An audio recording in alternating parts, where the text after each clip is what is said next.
Hi friends, என்ன தட்டோடு உட்காந்துருக்கேன்னு பார்க்குறீங்களா? அது எனக்கு இல்லை ஃப்ரெண்ட்ஸ், என் பசங்களுக்கு. காலையிலேயே எந்திரிச்சு வீட்டு வேலையெல்லாம் முடிக்கிறதுக்குள்ளே சரியாக போச்சு டைமு. பிள்ளைங்களுக்கு டிஃபன் கொடுத்து அனுப்பிட்டேன். லஞ்ச் செய்யலான்னு பார்த்தா டைம் இல்லை. சரி 12க்கெல்லாம் அனுப்பிடலான்னு சொல்லிட்டு பசங்களை அனுப்பி விட்டுட்டேன். அதுக்கப்புறம் கீரை தான் செய்யலான்னு பார்த்தேன். இன்றைக்கி அமாவாசை வந்துருச்சான். அமாவாசை வந்ததுனால எங்கள் மாமியார் கீரை செய்ய வேணாம்னு சொல்லிட்டாங்க. சரி பெரியவங்க பேச்சு தான் கேட்கணுமேன்ட்டுட்டு அது கீரையை தூக்கி ஓரம் கட்டிட்டு முட்டை தான் செஞ்சேன் ஃப்ரெண்ட்ஸ். முட்டையும் தக்காளியும் போட்டு செய்யலான்ட்டு முட்டையும் தக்காளியும் தான் செஞ்சேன். அது கேஸ் மேலே சிம்மில் வச்சு விட்டுட்டு இனி பாத்திரமெல்லாம் கழுவிட்டு அரிசியும் கழுவி வச்சுட்டேன். அரிசி கழுவி வச்சுட்டா வேணுங்கும்போது கேஸ் பற்ற வச்சுக்கலாம். அப்படியே குக்கர் தூக்கி அடுப்பு மேலே வச்சுட்டு அதனால் இனி பாத்திரமெல்லாம் கழுவியாச்சு. இனி வீடு கூட்டணும், வீடெல்லாம் ஒதுக்கி வைக்கணும். எல்லாம் அப்படியே போட்டு போயிட்டாங்க பசங்க. அவங்க போனதுக்கப்புறம் ஃபஸ்ட்டே காலையிலே எழுந்திரிச்சி வீடு வாசலில் கூட்டிடுவேன். மறுபடியும் அவங்க போனதுக்கப்புறம் எங்கே தாங்க கிடக்கும்ல.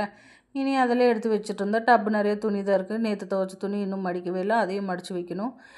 அப்பா சரியான வேலை ஃப்ரெண்ட்ஸ். இனி என்ன பண்ணுறது, செஞ்சு தானே ஆகணும். இனி எல்லாம் ஒதுக்கி வச்சேன். வீடெல்லாம் ஒதுக்கி வச்சுட்டு இனி பெட்டெல்லாம் உதறிட்டு இடையில குழம்பையும் நல்லா கிண்டி விட்டுட்டு இருந்தேன். குழம்பையும் பார்க்கணும்ல, அது கருகிருச்சுன்னா அப்புறம் மறுபடியும் செய்யணும். அதனால் அதையும் பார்த்துட்டு பெட்டெல்லாம் உதறிட்டு எல்லாம் வீடெல்லாம் க்ளீனாக நீட்டாக வச்சுட்டு இன்னும் வீடு கூட்டணும். இனி குழம்பெல்லாம் செஞ்சதுக்கப்புறம் வீடு குடிக்கலான்ட்டு ஃபஸ்ட்டு எல்லாத்தையும் ஒதுக்கி வச்சுட்டேன். இதுக்குள்ளேயும் முட்டையும் உடச்சி ஊற்றிட்டேன். தக்காளி குழம்புல முட்டை வெந்துருச்சு. குழம்பு ரெடி ஆயிடுச்சான்னு பார்க்கலாம். வீடு கூட்டிகிட்டு இருந்தேன். வீடு கூட்டும்போது சரி குழம்பையும் ஒரு டைம் பார்த்துடலான்ட்டு பார்த்தேன். சாப்பாடும் ஆயிடுச்சு பக்கத்தில். முட்டையும் வெந்துருச்சு. இனி குழம்பும் ரெடி ஆயிடுச்சு. இனி லஞ்ச் பாக்ஸு கட்டிட்டு பசங்களுக்கு பாக்ஸ் கட்டிட்டு பேக் பிடிச்சி நின்றுட்டு இருந்தேன். வீடெல்லாம் கூட்டிகிட்டு வீட்டு வேலையெல்லாம் முடிஞ்சதுக்கப்புறம் இனி பாக்ஸ் கட்டிட்டு பேக் பிடிச்சி நின்றுட்டு இருந்தேன். எங்கள் வீட்டுக்கார் மெதுவாக வந்தார். முட்டை வாங்கிட்டு வர சொன்னால் முட்டை வாங்கிட்டு வந்தார். வாங்கிட்டு வந்துட்டு என்னை கிண்டல் பண்ணி சிரிச்சிட்டு இருந்தார். என் மூஞ்சியாமல் பன்னி மூஞ்சி மாதிரி இருக்காமா, போனதுமே உன் மூஞ்சி என்ன பன்னி மாதிரி இருக்குன்னு சொல்லி சிரிச்சுட்டே போயிட்டார், என்னை கலாய்ச்சிட்டு.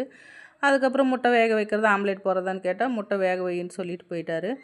இனி முட்டை இல்லாமல் சாப்பாடு இறங்காது எங்களுக்கு. ஓகே ஃப்ரெண்ட்ஸ், நாளைக்கு வீடியோவில் பார்க்கலாம். சப்ஸ்கிரைப் பண்ணிக்கோங்க ப்ளீஸ். Okay bye.